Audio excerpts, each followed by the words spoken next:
جی تو السلام علیکم guys, welcome back my series zone. My name is Talha Naseer. تو گائز آج ہم جس ڈرامہ ایپیسوڈ کا ریویو کرنے جا رہے ہیں اس کا نام ہے میرے ہم سفر، ایپیسوڈ نمبر 37. تو آئیے چلتے ہیں اپنی ایپیسوڈ کی طرف. جی تو گائز ویڈیو کے سٹارٹ میں حمزہ خرم کی طرف آیا ہوتا ہے اور خرم اسے کہہ رہا ہوتا ہے کہ تم کیوں خود کو دھوکہ دے، تم مجھ سے محبت نہیں کرتے تو اور کیا ہے یہ تم اس کے حصار میں چلے آئے، اگر تمہیں اس سے محبت نہ ہوتی تو تم اس کے حصار میں کیوں یہاں پر چلے آئے.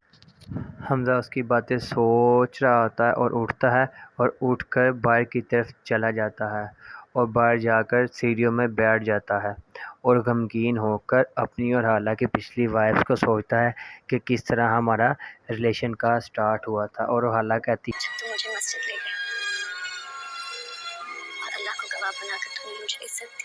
پھر حمزہ اندر آتا ہے اور خرم کو آ کر تھینک یو کہتا ہے اور سوری کہہ کر وہاں سے چلا جاتا ہے. دوسری طرف سمین اور اس کی والدہ کمرے میں ہوتی ہیں اور اس کی والدہ اسے کہتی ہیں کہ تم نے ٹاپ کیا ہے اور تمہاری وجہ سے پورے گھر سے خوشبوئیں پھیل رہی ہیں، اور وہاں سے چلے جاتی ہیں.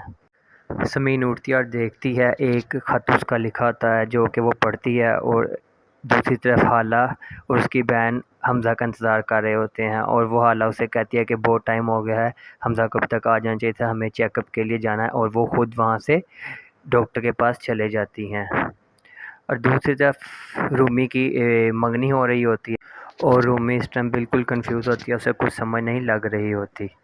اتنے میں سمین کو انگوٹھی بنائی جاتی ہے اور اس کے لی ہوئی پک سوشل میڈیا پر اپلوڈ کر دی جاتی ہے. دوسری طرف اسد کے دوست اس کی پک دیکھتے ہیں اور اسد کو دکھاتے ہیں اور اسد وہ دیکھ کے ایک دم سے غمگین ہو کر رومی کو کال کرتا ہے، لیکن رومی مسلسل بزی ہونے کے بعد اس کا نمبر بزی جا رہا ہوتا ہے. وہ کمرے میں آتی ہے اور آ کر اپنا موبائل نکال کر اسد کو کال کرتی ہے اور اس کو بتاتی ہے اور دوبارہ موبائل اپنا بیگ میں رکھ کے وہاں سے چلے جاتی ہے. دوسری طرف حالہ اور اس کی بہن وہاں پر بیٹھے حمزہ کا انتظار کر رہے ہوتے ہیں اور حالہ کا مسلسل دھیان باہر کی طرف ہوتا ہے کہ ابھی حمزہ آئے گا، جبکہ حمزہ اپنی سسٹر کی انگیجمنٹ کی تیاریوں میں مصروف ہوتا ہے اور تب ہی اس کے نکاح کی بھی تاریخ پکی کر دی جاتی ہے. اتنے میں ایک لیڈی ڈاکٹر حالہ کے پاس آتی ہیں اور آ کر کہتی ہیں آپ کے ساتھ کوئی مرد نہیں آئے، اور اتنی دیر میں حمزہ وہاں پر آ جاتا ہے اور دونوں حمزہ کو دیکھ کر ہلکی سی مسکراہٹ پاس کرتی ہیں اور حمزہ بھی ان کو دیکھ کر مطمئن ہو جاتا ہے اور ایک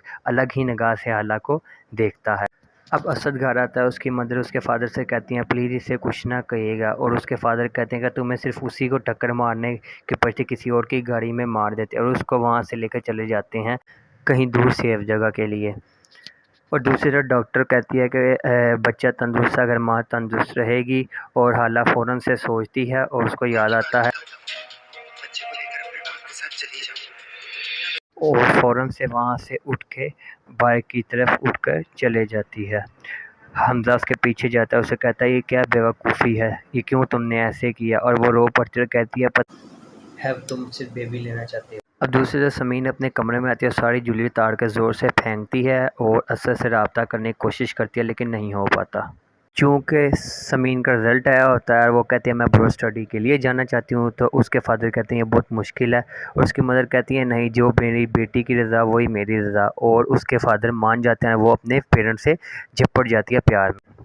اب حالہ اپنے گھر بیٹھی باتیں سوچ رہی ہوتی ہے، اتنے میں اس کی بہن اس کے قریب آتی ہے اور اس کو وہ کہتی ہے کہ تم ایسے کیوں کر رہی ہو، اور حالہ اس کی یہ بات سن کر اٹھ کر وہاں سے جانے لگتی ہے اور اپنے والد کو دیکھتی ہے. اس کے والد باہر سے آتے ہیں اور اس کے والد اس کی بہن کے پاس جا کر کھڑے ہوتے ہیں، کہتے ہیں طلاق تو میں اسے لے دوں لیکن کاغذوں پر ٹائم بہت لگ رہا ہے، یہ اس کی بیوقوفی ہے جو یہ مسلسل لڑی ہوئی ہے. اب ادھر سب لوگ بریک فاسٹ کے لیے ٹیبل پر بیٹھے ہوتے ہیں اور سمین آتی ہے اور سمین کہتے ہیں طاہر جان میں یونیورسٹی میں فرسٹ ٹائم میں نے ٹاپ کیا ہے. تو اس کے طاہر جان کہتے ہیں تب بھی میں سمجھا یہ بات بیٹی اکٹھے بیٹھے ہیں کوئی پٹیک ڈالنے کے لیے بیٹھے ہیں. اتنی دیر میں سمین کے بابا ایک دم سے اپنے بھائی جان کی طرف دیکھتے ہیں اور اس کے بھائی جان کہتے ہیں کہ سوری میں اب تمہارے لیے کوئی خرچہ نہیں کر سکتا، میں نے اپنی بیٹی کی شادی رکھی ہوئی ہے. پھر سمین کہتی ہے کہ طاہر جان میرے بابا کو اور کچھ نہیں، اپنی جگہ میں سے حصہ چاہیے. اس کے طاہر جان سمین کے والد کی طرف دیکھتے ہیں اور وہ کہتے ہیں جو بالکل یہ ٹھیک کہہ رہی ہے، یہ باہر پڑھنا جانا چاہتی ہے اور اس لیے میں نے یہ فیصلہ کیا ہے. اور اس کے طاہر جان کہتے ہیں کہ یہ لازمی نہیں ہے، بچی پڑھ رہی ہے تو یہیں پر پڑھے. اور اتنے میں سمین پریشان ہو جاتی ہے اور اٹھ کر جانے لگتی ہے. اگلے دن صبح حمزہ کے ابا سمین کے ابا سے بات کر رہے ہوتے ہیں، کہتے ہیں تم کیا چاہتے ہو باہر سے اماں کے نام کی تختی ہٹ جائے، اور وہ کہتے ہیں کہ اگر اماں ہوتی تو وہ خود ہی یہ کہہ دیتی۔ وہ کہتے ہیں بالکل میں جانتا ہوں، اماں ہمیشہ تمہاری تعریفیں کرتی رہیں، تمہاری ہی جیبیں بھرتی رہیں۔ اتنے میں سمین کی اماں کہتی ہیں اگر آپ کا بازو میرے شوہر جیسا ہوتا تو امی آپ کی بھی جیبیں بھرتی۔ اتنے میں سمین کے ابا کہتے ہیں کہ یہ میری بیٹی کے مستقبل کا سوال ہے اور وہ باہر تو ضرور ہی جائے گی، آپ سن لیں۔ رئیس صاحب کہتے ہیں تم زیادہ جذباتی ہو رہے ہو، یہی وہ تمہاری وہی بیٹی ہے نا جو وین ڈرائیور کے ساتھ باتیں کرتی رہی۔ زمین کے اماں غصے میں جاتی ہیں اور کہتی ہیں یہ کون تھا، کیا ماجرا تھا، یہ سب میں جانتی ہوں اور میں نے اللہ پر چھوڑ دیا ہے، وہی سب سے بہترین حساب کتاب کرنے والا ہے۔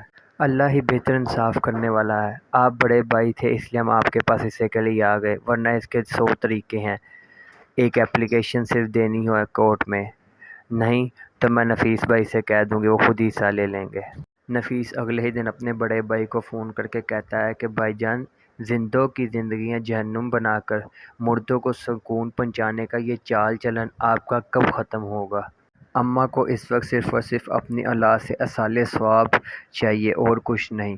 اتنے میں اس کے بڑے بھائی جان کہتے ہیں کہ باہر اماں کے نام کی تختی لگی ہوئی ہے اور جو کہ ابھی تک لگی آ رہی ہے، اماں کو اس چیز پر بہت فخر تھا، اگر وہ اتر گئی تو سب ملیا میٹ ہو جائے گا اور اماں کی روح کانپ جائے گی۔ پھر کہتے ہیں کہ تم یہ کیوں بیچنا چاہ رہے ہو؟ تو نفیس کہتا ہے کہ میں نے اپنی بیٹی کے لیے لیا تھا اور اب وہ وہاں پر رہنا نہیں چاہتی تو اس لیے میں بیچنا چاہ رہا ہوں، آپ اپنا بندوبست کر لیں یا آپ خرید لیں، اور اتنے میں وہ فون کاٹ دیتا ہے۔